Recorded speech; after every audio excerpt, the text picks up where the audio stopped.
Estuve esta semana en Perú, en Lima, y salí el lunes a la mañana y llegué de regreso hoy a las 10 de la mañana, mi vuelo.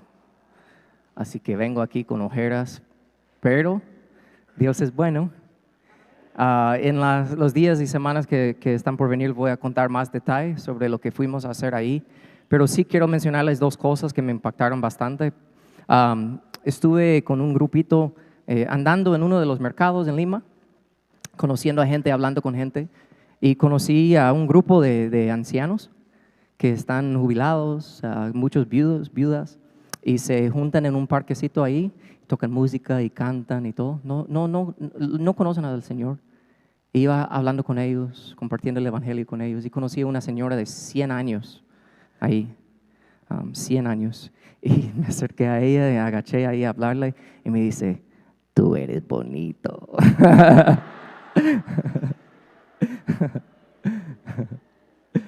Pero fue especial para mí, pude compartir y hablar con las personas que la cuidan y todo, y tengo otras cosas que compartirles sobre eso otro día, pero solo quería que ustedes vieran esa foto. Y de ahí, para darles rapidito otro detalle de lo que fuimos a hacer, hay un pastor ahí que tiene un equipo de personas realmente ancianos, y uno de ellos se llama Carlos. Este señor tiene 85 años, está jubilado, no tiene mucho. ¿Sabe lo que es su ministerio, lo que él hace? Ellos hace 5 meses consiguieron como iglesia un local que está justo cruzando la calle a un hospital, se llama el Hospital Neoplásticos, que es específicamente para personas que están luchando con cáncer. Es un hospital público. Entonces vienen personas lejos, de lugares lejos en Perú, vienen ahí y están ahí recibiendo tratamiento, tratando de salvarse la vida, ¿verdad? O sea, que es una situación que se siente bien desesperada, ¿verdad? Y hay muchas personas que se duermen ahí en la calle porque no pueden ir y regresar y se quedan ahí días, semanas. Entonces esta iglesia consiguió ese local precisamente para poder hacer almuerzo. Es un localcito, caben 20 personas ahí, no es mucho, pero ellos hacen almuerzo. Y Carlos, ese señor, 85 años, cruza la calle todos los días y va, y fui con él, y me dice, eso es lo que yo hago todos los días. Va caminando, Señor, Padre, entre miles de personas, estoy hablando de muchos, tirados ahí, es feo, es difícil. Dice, Señor, muéstrame a quién debo hablar ahorita, a quién debo invitar para venir a comer, porque ellos no tienen mucho, no pueden invitar a todos. Entonces invita personas. Y ese día fui con él y él invitó a un grupito de personas y otros, y algunos dicen que no, algunos dicen, oh, wow, y se empiezan a llorar solo por cuestión de saber que va a haber una comida. Y viene un señor, un viejito, no tengo foto de él ahorita, otro día se lo voy a contar, pero se llama Raúl, también tiene 80 y pico de años. Está ahí porque hace unos días su esposa empezó a tener síntomas y le dijeron que tenía algún cáncer. Está ahí esperando resultados. Viene ahí y yo le digo, te tengo que decir algo, porque me dijo que no va a la iglesia, que no cree en Dios. O sea, cree en Dios, pero que saben, como que Dios existe, pero no es cristiano. Y solo le dije, mira, solo te tengo que decir esto. Y fue el martes que lo fui a conocer. Yo llegué el lunes. Yo dije, yo acabo de llegar aquí. Yo no soy de acá, obviamente. Acabo de llegar a tu país primera vez. Y por casualidad, como hablamos, ¿se recuerdan de eso? Cruzo la calle con este señor Carlos que acabo de conocer. Y por casualidad, Carlos orando para que Dios le muestre a quién debe invitar. Y por casualidad, Dios le dirige hacia usted. Y por casualidad, usted acepta. Y por casualidad, cruce la calle y sube aquí. Y por casualidad, entre los que estamos aquí en este almuerzo, yo me siento a la parte de usted a hablar. Y digo, ¿tú crees que eso es pura suerte? Y solo me quedo viendo. Y no tenía palabras. Como casi quería llorar. Y de ahí viene este señor Carlos, porque no se habían hablado mucho. Es poderoso. Carlos se le acerca y le empieza a hablar. Le dice, me llamo Carlos, ¿no? Y el señor le dice, ¿de dónde eres? Y él menciona un pueblo. Y Carlos dice, yo soy de ahí también. Y de ahí ambos empiezan a hablar quechua, entre ellos dos, porque ambos hablaban quechua. Están hablando quechua. Y Carlos compartiendo con él y conmigo. Y de ahí el Señor le llamó, su esposa tenía que ir. Y dijo, yo no quiero ir, pero mi esposa me está llamando, quiero seguir conversando. Y yo le digo a Carlos, yo quiero seguir compartiendo el evangelio con él. Y dice, va. Y Carlos me dice, David, I got it. Va, en inglés no digo, pero yo me encargo, me dijo. No te preocupes, eso es lo que yo hago. Todos los días. Y ¿saben lo loco, lo bello, lo increíble?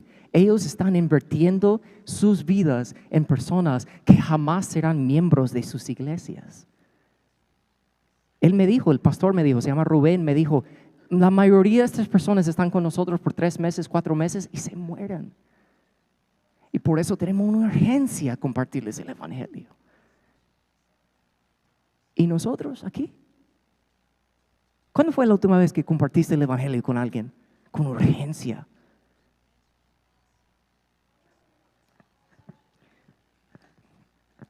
Entonces, voy a estar hablando más sobre detalles sobre eso. Nada con lo que voy a hablar esta mañana, pero quería mencionarles eso a ustedes y mucho más. Pero de verdad, ¿dónde está nuestra urgencia? Si sigo hablando no voy a entrar en la prédica, pero una cosita más. Fui a un mercado, otro mercado, entré, estaba caminando, orando yo. Señor, demuéstrame a quién debo hablar. Y me acerco a una señora que tenía una tiendita de vestidos. Y yo tratando de entrar a la conversación con ella, le digo, ¿usted hace estos vestidos? Me dice, sí. Y digo, ¿y para qué? Y me empieza a decir, cumpleaños, 15 y todo eso. Ok. Entonces le digo, le hago preguntas porque obviamente no soy peruano, estoy visitando y estoy tratando de conocer su país. Empezamos a hablar, empieza a contarse su vida y todo. Le comparto yo el evangelio, estamos hablando. Y digo a ella tenía otras 2 chicas trabajando ahí que estaban medio escuchando. Y yo digo, ¿puedo orar por usted? Y le agarro la mano y empiezo a orar. Y en medio de la oración la otra chica se acerca más chillando. Y dice, nadie en mi vida ha venido, nadie, nunca me ha pasado eso que alguien pregunta, ¿puedo orar por ti? Y yo no le estoy hablando para decir qué bueno soy, te estoy hablando de decir qué estamos haciendo. Yo tengo que hacer esto más. Y aquí es lo que estoy diciendo. Tenemos que abrir nuestros ojos.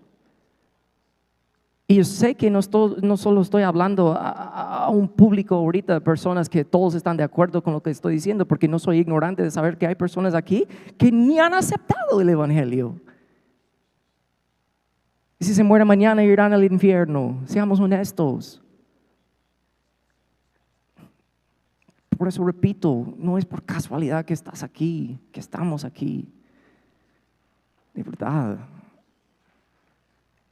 Entonces oramos y de ahí entramos en el mensaje. Y de ahí en otros días yo les comparto más sobre lo que pasó ahí y lo que vamos a estar haciendo en el futuro. ¿Amén? ¿Están bien? No se sienten regañados, ¿no? Si se sienten así, pues no soy yo, es el Espíritu Santo.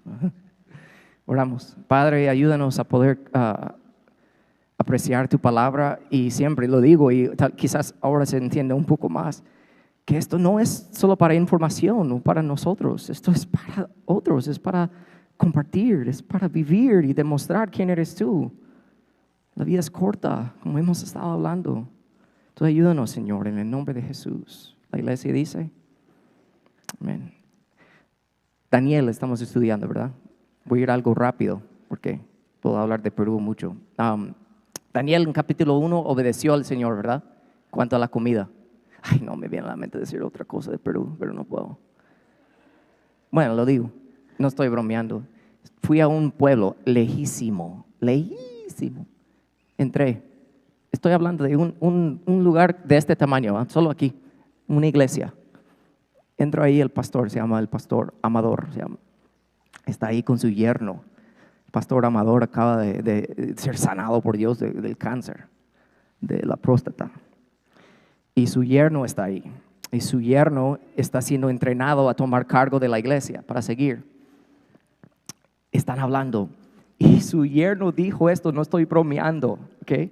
Él dijo que él vea la obediencia. No estoy bromeando. Él dijo, yo veo ahora la obediencia en cosas pequeñas de mi suegro, que ha abierto la puerta para mí de poder obedecer a Dios en las cosas grandes. O sea, como que hasta en eso. Y yo dije, ¿y por qué dices eso? Y dijo, porque yo he estado meditando sobre Daniel capítulo 1, me dijo.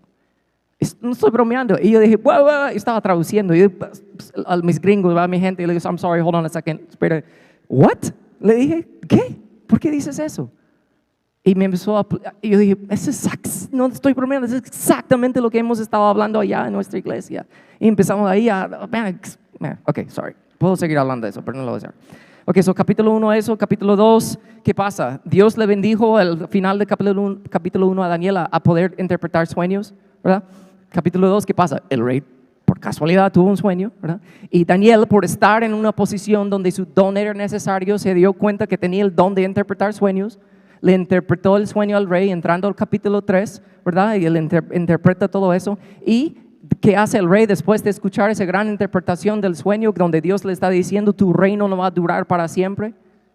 Construir una estatua, no hace caso, ¿verdad? Y ahí vimos esa primera mitad del capítulo 3 la semana pasada y vimos cómo la vida es corta, ¿verdad? Y cómo eso debe afectar nuestra vida y nuestra manera de pensar y todo.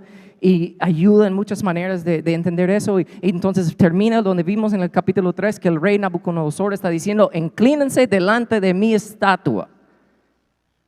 Y los tres hombres, los amigos de Daniel, le dicen, no. Y ahí es donde quedamos. Y ahora entrando a lo que veremos hoy, parte del versículo 17 y 18. Ellos dijeron al rey, si se nos arroja al horno en llamas, el Dios al que servimos puede liberarnos. Pero incluso si no lo hace, no vamos a inclinar, le dijeron. ¿Saben lo loco de esas palabras? Si yo estuviera ahí, yo no hubiera dicho, si se nos arroja al horno en llamas, Dios puede liberarme. Yo hubiera dicho, Dios me puede liberar antes de que me tires en el horno, ¿me entiendes? Que ni me vas a tirar en el horno porque Dios puede liberarme. ¿Qué es lo que yo estuviera diciendo? Es que Dios no me va a dejar, no me va a permitir sufrir. Pero ellos no estaban diciendo eso. Ellos estaban diciendo que aún en medio del sufrimiento Dios puede liberarnos. Y muchos no piden y hablan con Dios así. Muchos piden, Dios, líbrame de eso, yo no quiero sufrir. Pero algo pasa cuando nos metimos en el fuego. Y no por accidente, no por nuestros errores. Estoy hablando por otro tipo de manera de entrar al fuego. Se llama el fuego de la obediencia. Y esto es nuestro tema de esta mañana que vamos a ver. Y le voy a decir algo que dimos en parte la semana pasada y lo hablamos en nuestros grupos esta semana, es esta idea. Si Dios interviniera en cada momento en que lo invocamos, entonces la fe no sería necesaria. ¿Qué tal obedecer y pedir a Dios respuestas y no te responde en el momento? Ahí es donde va a probar tu fe, va a probar tu obediencia en el fuego. Entonces vamos a ver 4 cosas esta mañana, rapidito, que pasan cuando estás y pasas por el fuego. Pero note tus errores, no estoy hablando, y perdón por ofender, pero no estoy hablando a un no cristiano ahorita. ¿Ok? Estoy hablando a personas que son salvos, personas que saben, y quizás tú eres salvo y no estás obedeciendo como sabes que debes. ¿Sí? Y si no eres salvo, créeme, esto es para ti también en el sentido de que Dios te ama tanto, man. Te lo digo, Él quiere que vives esto. Entonces vemos 4 cosas. Primero, en el fuego de la obediencia, primero vemos que no entenderemos todo en el momento. No entenderemos todo en el momento. Míralo cómo sigue, versículo 19.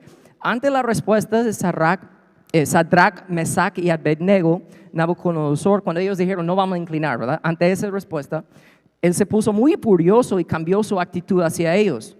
Mandó entonces que se calentara el horno 7 veces más de lo normal. Yo me pongo en los zapatos de esos 3 jóvenes. Yo no hubiera entendido eso. Si él está bien enojado porque no nos queremos inclinar, ¿verdad? Y quiere matarnos, quiere hacernos sufrir, ¿por qué calentarlo más? Porque si lo calienta más, me muero en un instante. ¿Me explico? O sea, no tiene sentido. ¿Me están entendiendo? ¿Por qué calentarlo más? Si está enojado y quiere que yo sufra. Porque si lo calienta más, me mete ahí, yo me muero en un instante, ni sufro. ¿Me explico? ¿Por qué hizo eso? Porque estaba bien enojado. Te debe demostrar algo práctico. No pensamos y actuamos bien cuando estamos enojados. Este rey quería, estoy enojado, y hizo algo que ni tenía sentido. Me imagino a esos jóvenes, 7 veces más caliente. ¿What? No tiene sentido eso. Right? Ok, pero sigue. Mira. Versículo 20. Y mandó que algunos de los soldados más fuertes de su ejército ataran a los 3 jóvenes y los arrojaran al horno en llamas. Igual, yo hubiera estado ahí. ¿Para qué me vas a atar? Si me vas a tirar en el horno, me voy a morir en un instante. ¿Por qué atarme? No tiene sentido. ¿Me explico? Son detalles. Pero no sé ustedes qué les ha pasado, que estás en la obediencia y te cuesta, es difícil, y te preguntas, man, te estoy obedeciendo a Dios Y ahora están sucediendo cosas, o personas me están haciendo cosas que yo no entiendo. Se está poniendo peor la situación, pero yo te estoy obedeciendo. ¿Me explico? Por obedecer, el rey se enojó y puso más caliente el horno. Y les ató, les quería hacer sufrir aún más. Y muchas veces eso sucede cuando tú decides de meterte en el fuego de la obediencia. Las cosas no se ponen más fáciles, se ponen más difíciles. Y muchas veces no vas a entender lo que está pasando a tu alrededor. ¿Están conmigo? ¿Seguros? All right. Entonces, aunque no entendía en el momento, más adelante iban a entender por qué. ¿Por qué el rey calentó eso 7 veces más? ¿Por qué los ató? Vamos a ver en un momento, pero seguimos. En el fuego de la obediencia tenemos que entender también que jamás nos quemaremos. Jamás nos quemaremos. ¿Por qué digo eso? Versículo 21. Fue así como los arrojaron al horno con sus mantos, sandalias, turbantes y todo. O sea, toda su ropa, todo. Es decir, todo como estaban vestidos. Repito, ellos no fueron salvados del sufrimiento, fueron salvados del fuego. No se quemaron, ¿pero por qué? Profundicemos en esta idea. Versículo 24. En ese momento, o sea, ellos estando ahí en medio del fuego caliente, ¿verdad? Que si saben más detalles de la historia, que hasta los soldados que se acercaron para meterlos, ellos se murieron en un instante. Ni estar dentro del fuego, solo por estar cerca del fuego se murieron, ¿verdad? Entonces ahora estos 3 jóvenes están dentro del fuego. Deberían haber muerto en un instante, pero no pasó así. Y Nabucodonosor se puso de pie y preguntó sorprendido a sus consejeros: ¿acaso no eran 3 hombres que los atamos y arrojamos al fuego? Así es, su majestad, respondieron. Pero mira versículo 25. Pues miren, exclamó, ahí en el fuego veo a 4 hombres sin ataduras. Noten eso. Y más adelante lo hablaremos. Y sin daño alguno. Y en el cuarto tiene la apariencia de un hijo de los dioses o un hijo de Dios. Te debe hacer pensar en Jesús en este momento. Hay muchos eruditos y personas que estudian la Biblia que discuten esto. Para que sepan, mi opinión, mi interpretación de esto es que Jesús estaba en el fuego con ellos. ¿Sí? Se llaman cristofonía. Vamos a hablarlo, y si vienes los miércoles hablamos de esas cosas. Pero eso es lo que es. Es una apariencia de Jesús físicamente antes de su preencarnación. ¿Sí? Antes de su encarnación. ¿Sí? Saben que Jesús no llegó a existir cuando nació de María. Ya siempre ha existido. Ok, otra prédica, pero para que sepan. Ok, entonces, ¿por qué digo eso? Porque toda la Biblia, el Antiguo Testamento, todo señala a Jesús, todo señala al Evangelio, todo señala al plan eterno de Dios. Jesús no fue ningún plan B, siempre ha sido el plan. Entonces, en ese momento, en el fuego, esto es un vislumbre del futuro para nosotros. Cuando lo leemos es un vislumbre para nosotros, pero también para ellos, de lo que Jesús iba a venir a hacer. Y para nuestro contexto, lo que Jesús ya ha hecho, ¿verdad? Esto señala a Jesús, este momento de este hombre es Jesús en el fuego con ellos. Capten eso. Entonces, Sadrach, Mesach y Abednego. ¿Cómo es posible que estos 3 estuvieron en el fuego y no se quemaran? ¿Cómo es posible? Porque muchas veces podemos leer esto y decir, wow, qué buenos hombres eran ellos. Qué ejemplares, qué obediencia. Saber si yo hubiera hecho lo mismo. Y pensar tan alto de ellos, ¿verdad? Pero en realidad, si hacemos un análisis y lo pensamos bien, podemos decir que eran buena onda estos hombres. Sí, eran jóvenes y querían seguir a Dios y qué bueno. Pero aún así eran hombres imperfectos, igual que tú y yo. Completamente imperfectos, llenos de pecado, como nosotros. Naturaleza pecaminosa, todo. ¿Sí? Entonces esos hombres fueron arrojados al fuego. Y no eran hombres perfectos. El rey David dijo, si alguien lleva un registro de todo lo que nosotros hemos hecho, nadie podría estar delante de Dios y seguir con vida, ¿verdad? Incluyendo a estos 3 hombres que aunque están obedeciendo en algo grande, entrar al fuego, ellos por su obediencia no merecían ser liberados. ¿Están conmigo? Porque uno piensa, es porque obedecieron en algo grande, por eso Dios los liberó. Ellos no merecían ser liberados, porque eran hombres imperfectos, igual seres humanos como nosotros. Entonces, si captas eso, vas a captar lo siguiente. Estos 3 no merecían ser liberados del fuego debido a la pureza o perfección de sus vidas, ¿sí? Porque eran seres humanos imperfectos como nosotros. Entonces, estos 3 hombres, ¿cómo es posible que pudieran estar en el fuego y no quemarse? Pudieron estar en el fuego y no quemarse, porque en el futuro Jesucristo pasaría por el fuego real. el fuego del castigo del pecado, lo cual todos nosotros, incluyendo a estos 3 hombres, merecían. El fuego del pecado es la muerte. Estos 3 hombres pudieron estar ahí y no quemarse, porque era un vislumbre de lo que Jesús iba a hacer en el futuro. Así que capta esto, lo dice el pastor Tim Keller. Dios toma nuestra miseria y sufrimiento tan en serio que Él estuvo dispuesto a cargarlo sobre Él mismo, lo cual es lo que Él hizo en la cruz. Este momento de 3 hombres en el fuego y no quemándose es un vislumbre del evangelio, de lo que Jesús haría en el cruz en el futuro, lo que Jesús ya ha hecho por nosotros. Esa idea de cosas y momentos en el Antiguo Testamento señalando al futuro, señalando la historia de Jesús, el evangelio, lo que nos salva, ¿sí? Para nosotros que ya hemos captado porque el Espíritu Santo ha abierto nuestros ojos y mentes y oídos para entender esto, te debe asombrar cuando vuelves a leer partes del Antiguo Testamento y tú puedes ver con otros ojos, otros lentes y entender que hasta historias que hemos sido contados desde niños están hablando de Jesús. ¿Sí? Pienso, un ejemplo, Génesis 22, Abraham y su hijo Isaac. ¿Sí? Dios le dice a Isaac que le sacrifica a su hijo, ¿verdad? Solo piensa en unos detalles prácticos, o sea, visuales de esa historia por un momento. Es un padre que va a ir a sacrificar a su hijo. Te debe hacer pensar en Dios Padre y su Hijo Jesús, ¿verdad? Ok, eso es fácil entender eso. Ok, pero físicamente, si lees la historia, Isaac está cargando ¿qué? En sus manos, madera, y está subiendo una colina.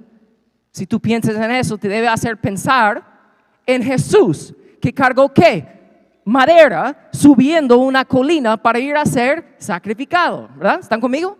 ¿Puede hacer la conexión? Pero aún más, si captas esto es grande. Otro detalle, ¿qué pasó cuando Abraham estaba listo por meter el cuchillo en el corazón de su hijo y sacrificarlo? Un ángel, no, ya, no lo hagas. ¿Y qué pasó? Voltea a ver a Abraham y ¿qué había? Había, ¿qué? Exactamente, había un carnero enredado en ¿qué? Un matorral. ¿Sabe qué cosa es un matorral? Para nosotros en inglés es thicket. Cuando dices thicket, matorral, te debe hacer pensar en espinos, right? Algo que no es suave, algo que te queda atrapado, seco, ¿sí? ¿Puede imaginar eso? ¿Puede imaginarlo? Pero capta eso ahora. Porque el carnero en el matorral provisto para el sacrificio en ese momento te debe hacer pensar en el cordero con la corona de espinos que fue provisto para nuestro sacrificio. ¿Ya? ¿Están conmigo? Si tú eres salvo, te debe hacer pensar, wow, yeah. Y hay muchos más ejemplos, les doy uno más. ¿Saben la historia en Números 21? Una historia que cuento una y otra vez porque es tan poderoso.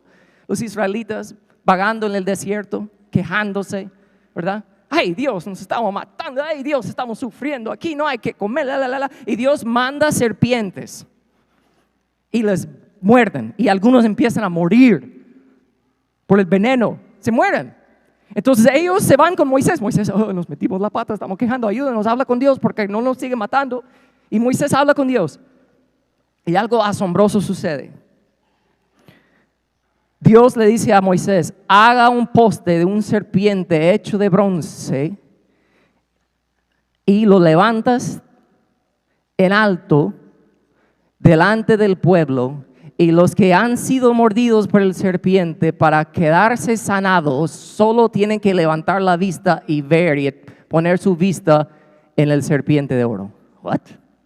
Qué raro. ¿Por qué haría eso?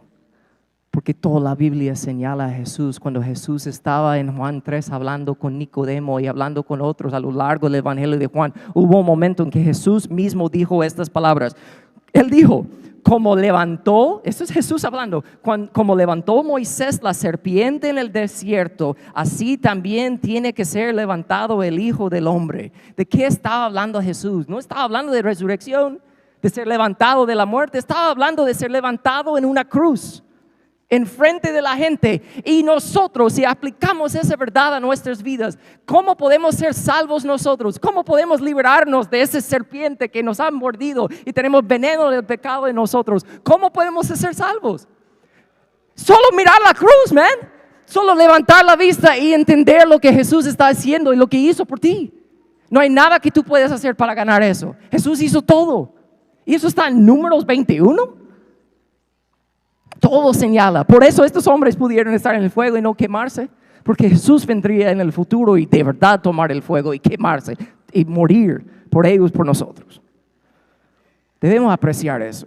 Nos debe asombrar, nos debe dar urgencia de compartir eso con otros. Todo señala a Jesús, todo señala el Evangelio. Jesús obedeció y fue quemado para que nosotros pudiéramos jamás ser quemados por el fuego de la muerte eterna. Y Él nos ganó la vida eterna con nuestro Dios Padre para siempre. Eso es grande. En el fuego de la obediencia, de verdad, si tú eres salvo, jamás serás quemado. Pero, penúltimo punto, voy rápido.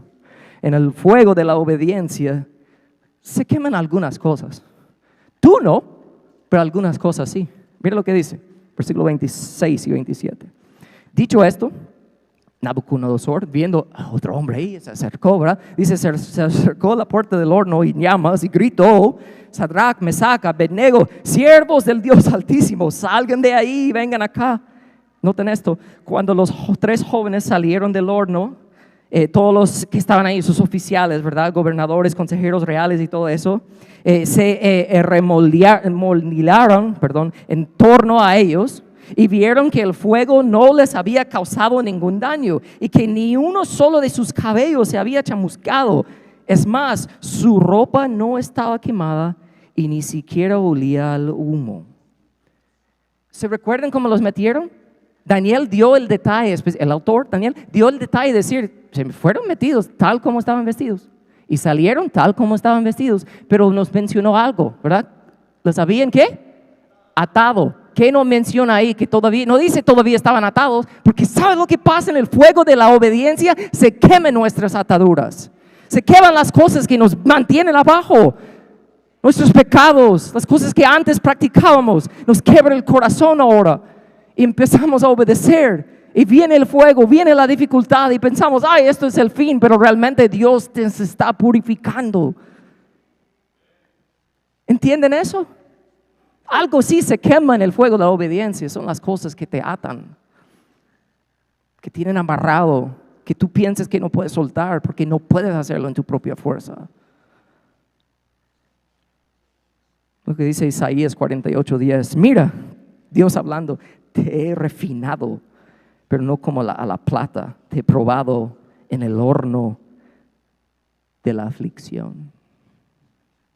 Fuego de la obediencia. Primero de Pedro 1:7, la primera parte de ese versículo dice, estas pruebas, hablando de dificultades en esta vida, debido a seguir a Jesús, ¿sí? Demostrarán que su fe es auténtica, está siendo probada de la misma manera que el fuego prueba y purifica el oro, aunque la fe de ustedes es mucho más precioso que el mismo oro. Solo les voy a decir esto, disfrutamos a Dios cuando todo va bien en la vida, pero llegamos a conocer a Dios de una manera profundamente íntima cuando pasamos por el fuego de las dificultades, el fuego de la obediencia. Y uno de los resultados más bellos de poder entender y captar eso es que experimentas que las cosas en tu vida que no deben estar ahí sí se empiezan a quemarse. Qué bueno. De ahí llegamos al último, en el fuego de la obediencia. Resumiendo todo, cumplimos nuestro propósito. Cumplimos el propósito por lo cual vivimos, por lo cual Dios te está permitiendo respirar en este momento. Dios está permitiendo oxígeno entrar a tus pulmones en este momento para que cumplas tu propósito. Pero ¿sabe lo que pasa en la vida? Las personas no entienden cuando se usa la palabra propósito. Lo han complicado, lo han envuelto en orgullo. Ve lo que termina, aquí como termina esta parte de la historia. Este rey Nabucodonosor está, what? No se murieron, ni se quemaron ni un cabello, what? Y mira lo que dice. Entonces exclamó Nabucodonosor, alabado sea el Dios de Sadrach, Mesach y Abednego, que envió a su ángel y los salvó. Ellos confiaron en él, desafiando la orden real, optaron por la muerte antes que honrar o adorar a otro Dios que no fuera el suyo. Cumplieron su propósito. ¿Lo notaron? Cumplieron su propósito. Entonces, antes de decirles cuál era el propósito de cumplieron, les pregunto, piensa en tu vida. ¿Cuál es el propósito de tu vida? Te voy a decir algo que más probable va a chocar, porque no es lo que el mundo enseña. Escúchame, ¿sí? Esto no, repito, esto no va a llenar estadios. Esto va a hacer gente enojarse y irse.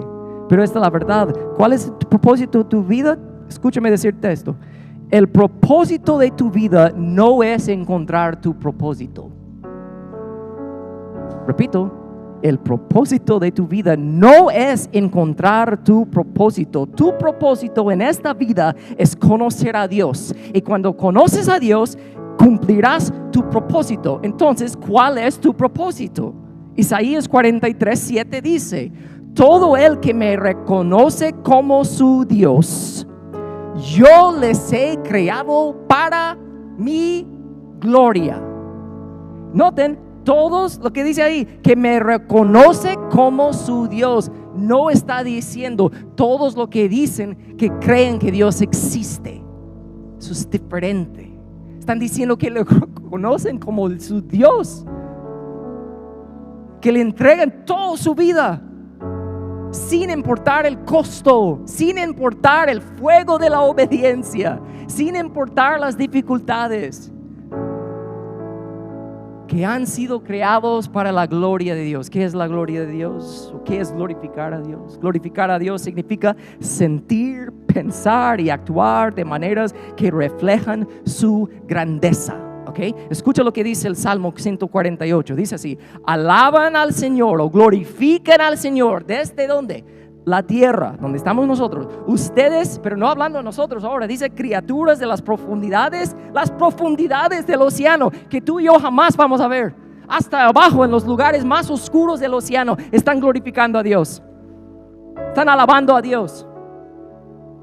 El fuego, el granizo, la nieve, las nubes, el viento, el clima que le obedecen, ustedes, las montañas y todas las colinas, los árboles frutales, los cedros, los animales salvajes, todo alaban a Dios, glorifican a Dios. Entonces, ¿qué es de verdad vivir tu propósito conociendo a Dios y de verdad glorificándole? Es esto. El propósito de la creación es reflejar la grandeza del Creador.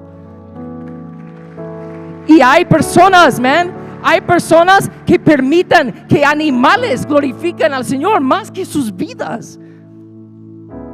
Que la naturaleza glorifica al Señor más que un ser humano que puede decidir de entregar su vida al Señor, pero decide no hacerlo.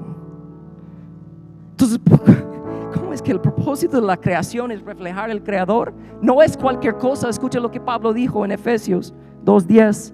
Somos la obra maestra de Dios. Entonces, pensando en todo lo que menciona ese Salmo 148, aves, nubes, naturaleza, océanos, todo eso, de todas esas cosas, galaxias, estrellas, todo lo que Dios ha creado, Dios dice que de todo eso, tú y yo somos su obra maestra, somos lo mejor que ha creado. ¿Y qué dice ahí el resto? Él, hablando de Dios, nos creó de nuevo en Cristo Jesús. ¿Por qué? A fin que vives tu propósito, mi hijo. No, a fin que cumples tus sueños. No, ¿qué dice? A fin de que hagamos las cosas buenas que preparó para nosotros tiempo atrás. Que Dios, el creador del universo, cuando tú le entregas tu vida, Él te empieza a enseñar, porque tú eres nuevo en Cristo Jesús, su obra maestra, que Él ha preparado cosas específicas para que tú las hagas en esta vida. ¿Sí? Eso es muy diferente de que, sigue tu corazón, sigue tus sueños, busca tu propósito. Dios ya nos ha dicho cuál es nuestro propósito, es ser una creación de Él que señala a Él. Eso es todo. Y saben, que es difícil, pero saben, y todos ustedes que lo han vivido saben muy bien de esto. Yo sé que, hablando de un ejemplo, Jorge y Doris, que han pasado por dificultades con su salud, digamos. Lo que voy a decir ahorita, ellos lo van a comprobar. ¿Sí? Voy a decir esto. Tu sufrimiento no solo es para ti, y tampoco no solo es para probar y purificar tu fe, sino la manera que sufres testifica que Dios es real.